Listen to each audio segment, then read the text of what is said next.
ನಮಸ್ಕಾರ A9 ನ್ಯೂಸ್ಗೆ ಸ್ವಾಗತ.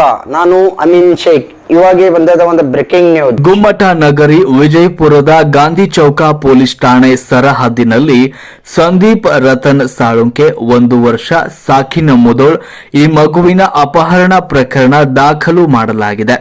ಘಟನೆಯ ವಿವರ: ಮುದೋಳ ಮೂಲದ ಸಂದೀಪ್ ರತನ್ ಸಾಳುಂಕೆ ತನ್ನ ತಾಯಿಯ ಜೊತೆಗೆ ತನ್ನ ಅಜ್ಜಿಯವರನ್ನ ಭೇಟಿ ಮಾಡಲು ವಿಜಯಪುರದ ಸರ್ಕಾರಿ ಆಸ್ಪತ್ರೆಗೆ ಬಂದಿದ್ದು, ಆವರಣದಲ್ಲಿ ಆಟವಾಡುವ ಸಂದರ್ಭದಲ್ಲಿ ಅನಾಮಧೇಯ ವ್ಯಕ್ತಿ ಬಂದು ಸಂದೀಪ್ರನ್ನ ಅಪಹರಿಸಿಕೊಂಡು ಹೋಗಿದ್ದು ಪ್ರಕರಣ ದಾಖಲು ಮಾಡಿಕೊಂಡಿರ್ತಾರೆ.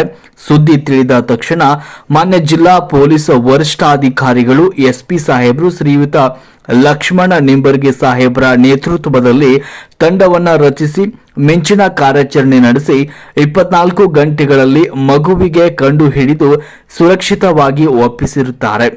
ಈ ಮಿಂಚಿನ ಕಾರ್ಯಾಚರಣೆಯಲ್ಲಿ Shriyuta Sunil Kamble DSP, Shri Pradeep Talakeri CPI, Ramesh Avaji CPI ಹಾಗೂ ಸಿಬ್ಬಂದಿ ವರ್ಗ, ರಾಜು ಮಮದಾಪುರ ಕ್ರೈಮ್ ಪಿಎಸ್ಐ, ಅನಿಲ್ ದೊಡ್ಡಮನಿ, ರಾಜು ನಾಯಕ್, ಕುಮಾರ್ ರಾಠೋಡ್, ಸುಧೀರ್ ಗದ್ಯಾಳ್ ಹಾಗೂ ಎಲ್ಲ ಸಿಬ್ಬಂದಿ ವರ್ಗದವರಿಗೆ ಹಗಲು ಇರುಳು ಎನ್ನದೆ ಸತತವಾಗಿ ಶ್ರದ್ಧೆಯಿಂದ ಸೇವೆ ಸಲ್ಲಿಸ್ತಾ ಇರುವ ಅಧಿಕಾರಿಗಳಿಗೆ, ಸಿಬ್ಬಂದಿ ವರ್ಗದವರಿಗೆ A9 ನ್ಯೂಸ್ ವತಿಯಿಂದ ಧನ್ಯವಾದಗಳು. A9 news MD Sunil Kumar M Suryavanshi ಹಾಗೂ ಕ್ಯಾಮರಾಮನ್ ಅಮೀನ್ ಶೇಖ್ ರವರ ಪರವಾಗಿ ವಿಜಯಪುರ ಜಿಲ್ಲಾ ಪೊಲೀಸ್ ವರಿಷ್ಠಾಧಿಕಾರಿಗಳಿಗೆ ಹಾಗೂ ಸಿಬ್ಬಂದಿ ವರ್ಗದವರಿಗೆ ಅಭಿನಂದನೆ ಸಲ್ಲಿಸಿದ್ದಾರೆ.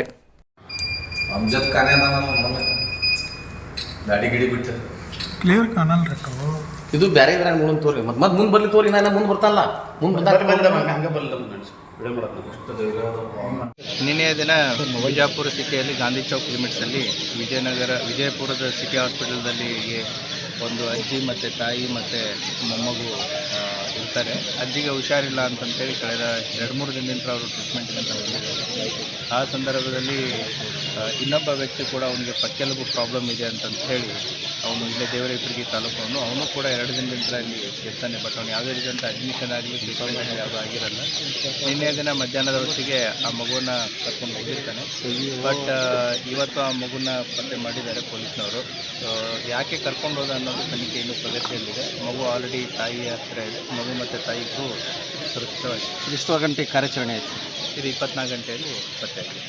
ಅಂದರೆ ಯಾವ ರೀತಿಯೆಲ್ಲ ಕಾರ್ಯಾಚರಣೆ ಆಯಿತು? CCTV ಫುಟೇಜ್ಗಳ ಪರಿಶೀಲನೆ ಅಂದರೆ ಟೀಮ್ ಫಾರ್ಮ್ಸ್ ಆಗಿತ್ತು. CCTV ಆಗಿರ್ಬೋದು, ಅವ್ನು ಹೋದಂಥ ದಾರಿ ಆಗಿರ್ಬೋದು, ಆಟೋ ಡ್ರೈವರ್ಸ್ ಆಗಿರ್ಬೋದು, ರೈಲ್ವೆ ಸ್ಟೇಷನ್, ಬಸ್ ಸ್ಟ್ಯಾಂಡು, ಅಕ್ಕಪಕ್ಕದ ಜಿಲ್ಲೆಗಳಿಗೂ ಕೂಡ ಅಲರ್ಟ್ ಮಾಡಿತ್ತು.